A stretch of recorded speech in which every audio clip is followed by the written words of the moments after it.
All you need to make bone broth is bones, vinegar or lemon juice, and water. If you have goats, turkeys, chickens, ducks, yaks, cows, all animals on a farm are great for making bone broth, so don't throw away the bones. Bones are a superfood, don't throw them out. These are goat bones. They're grass-fed from our wethers that we raise out in the fields. So I'm going to dump all these bones into our nice big pot. If we don't butcher our own, then we ask the butcher to save the bones and cut them into about 6-inch lengths so that they fit into the pot. And then we freeze them until we use them to make broth. Bone broth provides many amino acids. It's great for your hair, your skin, your nails. It helps heal your bones and your joints. It's great for your joints. It provides lots of collagen. And also it heals your gut. If you have leaky gut issues, bone broth is perfect for you. So to make a flavorful broth, you may want to add vegetables, onions, garlic, celery, carrots, bay leaves. You can add some fresh herbs, or you don't need to add anything. I'm adding some carrots. These are colored carrots. Just break them off into chunks and stuff them around your bones. No need for fancy cutting here. Those are all optional. I forget what is really good about bay leaves, but I did do some reading on them a while ago, and they are extremely healthy. That sounds bad. I don't know. I'm pretty sure that they're anti-cancers. They're extremely healthy. Look up on the benefits of bay leaves. You will be surprised. We have some pickle juice here from our lacto-fermented carrots. Quarter, half a cup. If you don't have that, that's fine. The most important thing to pair with your bones is apple cider vinegar. You can use lemons or lemon juice. It should be raw though. So we have apple cider vinegar. We go through a lot in our house, so we buy it in bulk. So pour some of that over your bones. This is approximately a 4-gallon pot, and I put about a cup of vinegar or acid, a little bit over, including this stuff. What you don't want to add in your bone broth is salt, because salt prevents the minerals from being absorbed out of the bones, and the vinegar is what pulls the minerals out of the bones. So we're going to fill this pot with cold water, and after that we will stick it into our 250 oven in the Aga, right there, and we will let it sit for about 2 days. Bone broth provides wonderful flavor for soups, which before MSG came into our whole food industry, people would use broths to flavor everything, but now they use MSG, which provides no nutrients whatsoever. It's actually very unhealthy for you. And your bone broth is all ready. Doesn't fit in our oven with the lid the right way. Bone broth boosts your immune system. It's one of the best things if you have a cold, and also helps aid in weight loss. If you're interested in the more health benefits of bone broth, check out Sally Fallon Morell's Nourishing Broth book. It's fascinating. So the bone broth has been simmering in our 250 oven for about 43 hours, and we are going to take it out and make soup.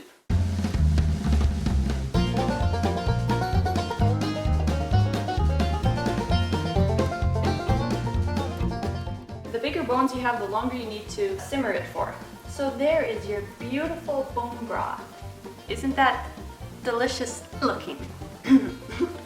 It will be delicious. If you have turkey or chicken bones, then you just need about 12 to 24 hours. Until they're softish, that's always good. And you can give your bones to your animals, your dogs or your cats, or some people, they dry them and grind them up for added calcium. It's best to make bone broth from a variety of different cuts of bones. Joints are really good. Feet, animal feet or bird feet are good if you've taken the outside skin off. Full of collagen. Or just bones like that, like this is part of a joint. All full of minerals that will beautify your skin and strengthen your hair and heal your gut, help heal whatever's wrong with you actually. And you mix bay leaves. Bay leaves are awesome for your hair. They're very good for digestive disorders. They actually help with your blood sugar levels. It's anti-cancerous, and they're awesome if you have dandruff problems in your hair. Ooh, it looks a bit better now, thankfully.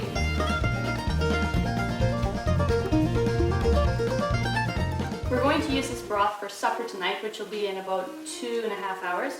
So we're not going to bother cooling it. But if you are not going to use the broth right away, you can just stick it into a gallon or some sort of glass container, plastic too, glass is better, and set it in the fridge or let it cool a bit on the counter and then put it in the fridge, and all the fat will rise to the top and all the blood will go to the bottom. And when it's time for you to use your bone broth, you just skim off the fat. You could use it for making soap or candles, maybe. And then you take all the middle stuff, all the gelatinous goodness of that healthy bone broth, and you can use that for cooking your rice, your quinoa, you're making soups. What else can you use it in? Gravies. Oh, gravies. It's awesome in gravies.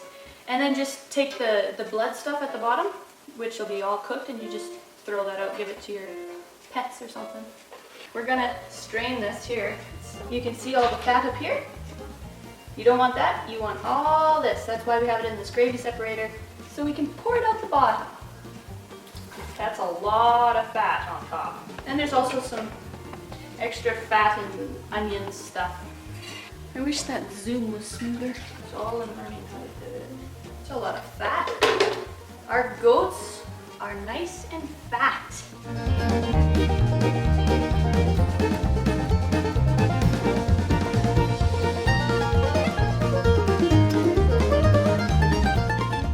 Puppies will be happy. Look at this beautiful stuff. Oh, this is one of the best things that you can eat or drink.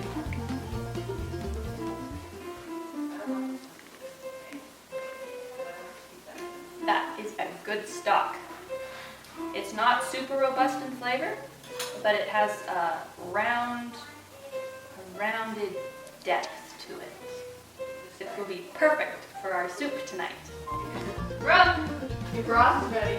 I'm making a soup. Oh yeah. Look at it. Oh, that's awesome. It needs salt. Yeah, but it's good. It has great potential.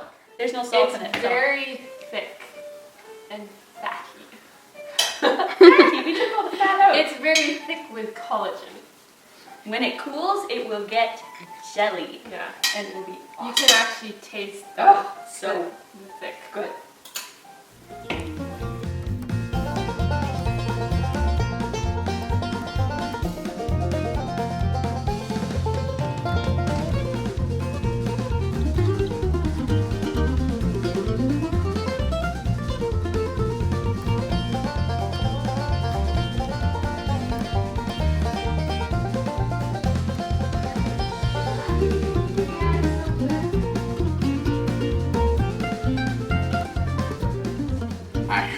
How's the soup? Very good. Do you like bone broth soup? Oh yeah, it gives a very good taste. Good. How's the soup, everyone? Good!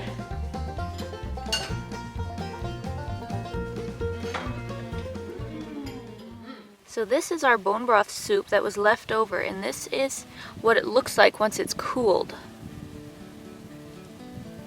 It's all gelled. Incredible. It's all thick.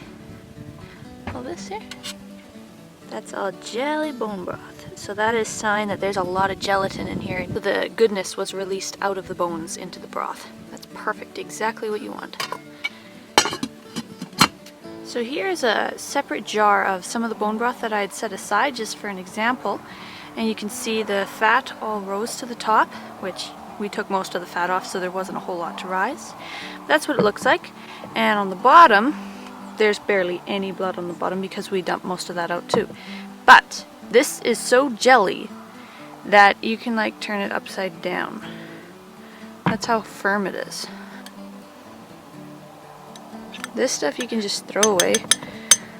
But if you keep it on, if you're keeping this in the fridge for a while, the fat on top will actually help to seal it and even keep it fresher. You can keep it in the fridge for up to a week. A good week. Look at that. Ooh, yeah. That's so awesome. But if you're not going to use it right away, you can also freeze it. Put it in bags or jars and just stick it in the freezer, and it'll last up many months in the freezer.